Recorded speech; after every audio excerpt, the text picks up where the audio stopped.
இன்றைக்கி ஒரு சைட்டில் 8 MB up to 8 MB DVR 8 channel DVR install பண்ண வந்திருக்கோம். இதில் வந்து 8 MB டிவிஆர் போட்டு 5 MB கேமரா தான் மாட்ட போகிறோம். 5 MBயில் நார்மல் தான், கலர் வியூ கிடையாது. இதில் என்னென்னா, நம்ம நார்மலாக ஒரு 8 MB 5 MB டிவிஆர் போடும்போது அதில் நம்ம 3Kன்னு சொல்லி வர்ற கலர் வியூ கேமரா மாட்டினா மட்டும்தான் அது 5 MBயில் சப்போர்ட் பண்ணும், எடுக்கும். இல்லைனா நம்ம நார்மல் கேமரா வந்து 4 MBயில் தான் அது எடுக்கும்.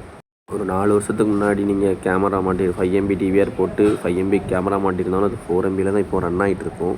அதை எப்படி சேஞ்ச் பண்ணுறதுன்னு சொல்லித்தரேன். 4 கேமராவும் ஃபிட் பண்ணியாச்சு.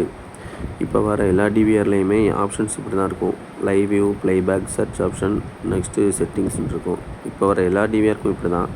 இதில் நம்ம செட்டிங்ஸில் போகணும். செட்டிங்ஸில் போனால் கேமரா ஆப்ஷன் இருக்கும். அந்த கேமராவில் வந்து டிஸ்பிளேன்னு ஒரு ஆப்ஷன் இருக்கும். அந்த டிஸ்பிளே ஆப்ஷனில் போனோன்னா அதில் வந்து கேமரா பேராமீட்டர்ஸ் லாஸ்ட்டாக கொடுத்துருப்பான். அதுக்கு முன்னாடி நம்ம வந்து கேமரா செலக்ட் பண்ணணும், எந்த கேமரா வந்து சேஞ்ச் பண்ண போகிறோன்ட்டு. நம்ம கேமரா சேஞ்ச் பண்ணியாச்சு. இப்போது கேமரா பேராமீட்டர்ஸில் போனீங்கன்னா அதில் ஸ்விட்ச் ஆப்ஷன் கொடுத்துருப்பான். அந்த ஸ்விட்ச் ஆப்ஷனில் 4 MBன்னு காட்டும். ஓகேங்களா, சிக்னல் ஸ்விட்சில் 4 MBன்னு இருக்கும். அதை நம்ம கீழே 5 MBன்னு இருக்கும். அதை கொடுத்து அப்ளை கொடுத்தோன்னா கேமரா ஆஃப் ஆகி ஆன் ஆகும், ஆட்டோமேட்டிக்காக ஸ்விட்ச் ஆன் ஆகும். ஆனதுக்கப்புறம் நமக்கு வைட் ஆங்கிள் எக்ஸ்ட்ரா எடுக்கும். அதாவது கேமரா வந்து ரைட் சைடு லெஃப்ட் சைடு கொஞ்சம் எக்ஸ்ட்ரா இருக்கும், டாப் அண்ட் பாட்டம் கொஞ்சம் எக்ஸ்ட்ரா வரும். நார்மல் 4 MBயில் இருக்கும்போது எல்லாம் கம்மியாக இருந்த மாதிரி இருக்கும். 5 MBயில் வந்து கூட வந்த மாதிரி இருக்கும் ஏரியா எல்லாம்.